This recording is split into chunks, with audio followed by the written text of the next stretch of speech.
এটা অনেকের পছন্দ হবে না এই কথাটা, আমি জানি। এখানে অসংখ্য মানুষ আছেন, এটা আপনাদের পছন্দ হবে না। অধিকাংশের কাছে হয়তো আমি এই কথার কারণে অপ্রিয় হতে পারি, কিন্তু কার কাছে অপ্রিয় হলাম, কার পছন্দ হলো না সেটা মুখ্য না। মুখ্য হচ্ছে আমার ইসলাম আমাকে কি বলে, আমার দ্বীন আমাকে কি শিক্ষা দেয়। সেটা যদি অপছন্দেরও হয় সেটাই আমাদেরকে বলতে হবে।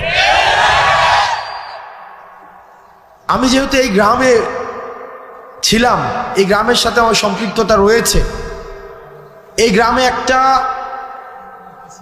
এক ধরনের অর্থনৈতিক বিনিময় প্রচলিত রয়েছে, যেটাকে আপনারা নাম দেন পত্তন।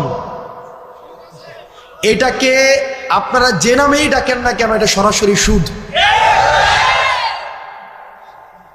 আমার পরিবার সহ আশেপাশে অনেকে আছে এই ধরনের বিষয়ের সাথে সম্পৃক্ত ছিল, কিন্তু আমরা যখন বুঝেছি, আমরা যখন পড়াশোনা করে জেনেছি, আমরা যখন আলেমদের থেকে পরামর্শ নিয়েছি, বিশ্বাস করেন যেই দিন থেকে আমরা এই পথ থেকে ফিরে এসেছি, বরং সচ্ছলতা আরো বেশি প্রশস্ত হয়েছে।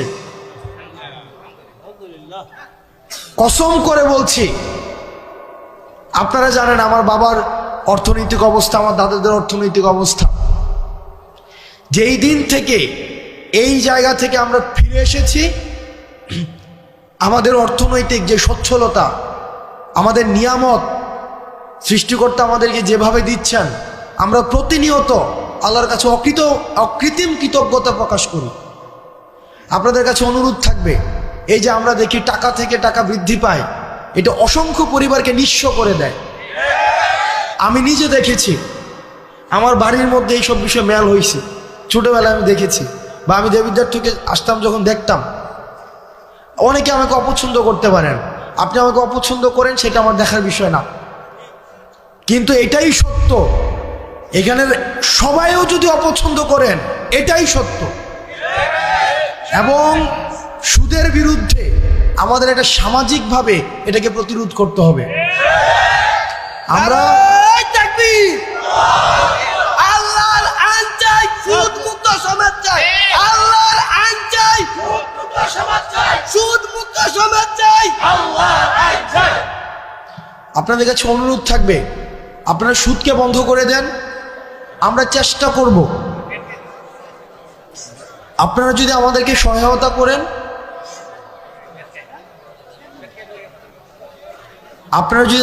সহায়তা করেন, আমরা আমার জায়গা থেকে চেষ্টা করব সামাজিক যেই ঋণকে সহজলভ্য করা, সামাজিক ঋণ প্রদানকে সহজলভ্য করা। আপনাদের কাছে মনে হতে পারে যে এটা তো একটা মাহফিল। ইসলাম তো পূর্ণাঙ্গ দিন ব্যবস্থা।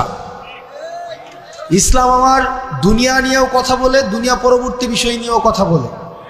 আমাদের দুইটারই সমন্বয় ঘটাতে হবে। আমি আমার ক্ষুদ্র জ্ঞানে, আমি যেহেতু সামাজিক সমস্যাগুলো আমার কাছে মানুষ নিয়ে আসে, আমার যেহেতু দৃষ্টিগোচর হয়, সেজন্য আজকে আপনারা শপথ করেন, যার এই ধরনের টাকা বিনিয়োগ রয়েছে পত্তন নামে, সুদ নামে, সেটা আর খাবেন না। আমরা ঋণকে সহজ করে দেব। আমিও বুঝতেছি যে আপনারা অনেকক্ষণ ধরে অপেক্ষা করছেন, যে আপনাদের যার বক্তব্য শোনার জন্য আসছেন, রফিকুল ইসলাম মাদানী সাহেব, উনি এই যে আপনাদের পিছনের বিল্ডিংটায় আছেন, মানে এই যে আপনার পিছনের বিল্ডিংটা, একটা মানুষ 8 ঘন্টা জার্নি করে আসছেন, 8 ঘন্টা, তো ওনার কিছু জরুরাত হইতে পারে, তো উনি আবার বক্তব্য দিবেন। উনি 3.5 ঘন্টা কথা বলেছেন, 3.5 ঘন্টা, যেটা আসলে আল্লাহ ওনাকে রহমত এবং বরকত দিন। এই যে মসজিদটা আমাদের, যেটা 4 বছর হয়েছে মসজিদটা, এই মসজিদে গত 2 দিন আগে আমাদের এই উপজেলার জন্য 5 কোটি টাকা বিশেষ বরাদ্দ দেওয়া হয়েছে।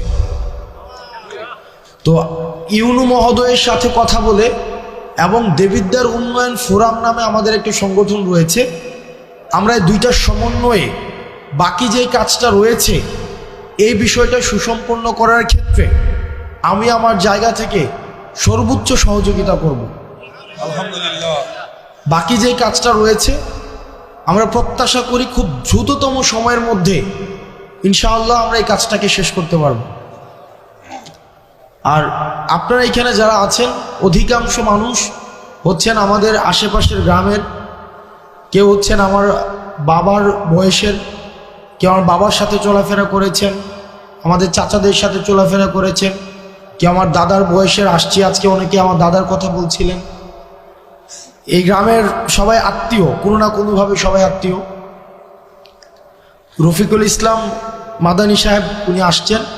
আমি আপনাদের কাছে দুইটা জিনিস অনুরোধ করব আপনাদের কাছে। এক নম্বর বিষয় হচ্ছে, আমি যেহেতু এখানে আমার জন্ম এই গ্রামে, আমি এই গ্রামে মাঝে মাঝে, যদিও আমি দেবিদ্বারে বড় হয়েছি, ক্লাস 2তে আমি বাসায় দেবিদ্বারে চলে যাই, কিন্তু দুঃখজনক বিষয় একটা এই গ্রাম সম্পর্কে বা আশেপাশের গ্রাম সম্পর্কে, সেটা হচ্ছে যে আমরা পড়াশোনার ক্ষেত্রে আমরা এই গ্রামের মানুষ বা আশেপাশের কয়েকটা মানুষ অনেক বেশি পিছিয়ে আছি, অনেক বেশি। সেটা হতে পারে কয়েকটা কারণে। এক নম্বর কারণ হচ্ছে যে এই এলাকা থেকে বিদেশে যাওয়ার সহজলভ্যতাটা অনেক বেশি। এটা ইতিবাচক যে মানুষ কর্মসংস্থানের জন্য মধ্যপ্রাচ্যে যাচ্ছে। আমার বাবা গিয়েছেন, এবং এখানে যারা আছেন আমাদের এই যে আমরা অর্থনৈতিকভাবে তুলনামূলকভাবে অন্যান্য এলাকা থেকে আমরা স্বাবলম্বী, এটা ঠিক, কিন্তু শিক্ষার ক্ষেত্রে আমরা অনেক বেশি পিছিয়ে আছি। আমি কিছুদিন আগে শুনেছি যে আমার যে স্কুলটা রয়েছে হাই স্কুল, সেখানে পাশের হার এটা অপ্রত্যাশিতভাবে কম। সারা বাংলাদেশে যেখানে এখন শিক্ষাক্ষেত্রে মান অনেক উঁচু, সেখানে পাশের হার অনেক বেশি কম। আমাদের গোপালনগরে আরেকটা মাদ্রাসা আছে, সেখানেও অপ্রত্যাশিতভাবে পড়াশোনার মান খুব বেশি উন্নত নয়। তো আমাদেরকে দিনী শিক্ষা এবং প্রচলিত যে শিক্ষা ব্যবস্থা রয়েছে, এই দুইটার মধ্য দিয়ে আমাদের নিজেদেরকে নাগরিক হিসাবে তুলে ধরতে হবে। সেই জায়গা থেকে আপনাদের কাছে অনুরোধ থাকবে, পড়াশোনার ক্ষেত্রে আপনারা যদি আপনাদের সন্তান, আপনি নিজে, আপনার ভাই বোন বা অন্যান্য কোনোভাবে যদি আপনারা মনে করে থাকেন কোনো সীমাবদ্ধতা রয়েছে, কোনো প্রতিবন্ধকতা রয়েছে, ইনশাআল্লাহ আপনারা আমাদেরকে জানাবেন। এই গ্রামে অসংখ্য মানুষ আছে, অন্তত 5টা শিক্ষার্থীকে অর্থনৈতিকভাবে আজীবন পড়ানোর ক্ষমতা সম্পন্ন মানুষ আছে। আমি অন্তত আপনারা আমাকে জানাবেন যে আমার ছেলেটা পড়তে চায়, আমার ভাতিজাটা পড়তে চায়, সে আমার বোনটা পড়তে চায়, আমার নাতিটা পড়তে চায়, কিন্তু আমরা অর্থনৈতিক সীমাবদ্ধতা বা পারিপার্শ্বিক সামাজিক প্রতিবন্ধকতার কারণে আমরা সেটা পারছি না। আপনারা আমাদেরকে জানাবেন, আমরা সেটার যথাযথভাবে, আমরা সমন্বিতভাবে, যারা আছেন এখানে, আমাদের সোহাগ কাকা আছেন, এখানে অসংখ্য মানুষ আছেন, এই নাম মেনশন করলে আমার অনেক, এটা লিস্ট হয়ে যাবে, আমি নাম মেনশন করতে চাচ্ছি না। আমরা সহায়তা করবো ইনশাআল্লাহুল আজিজ।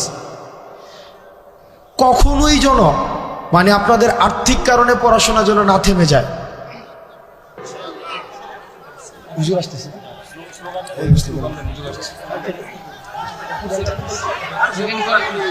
হুজুর আসতেছে, আপনারা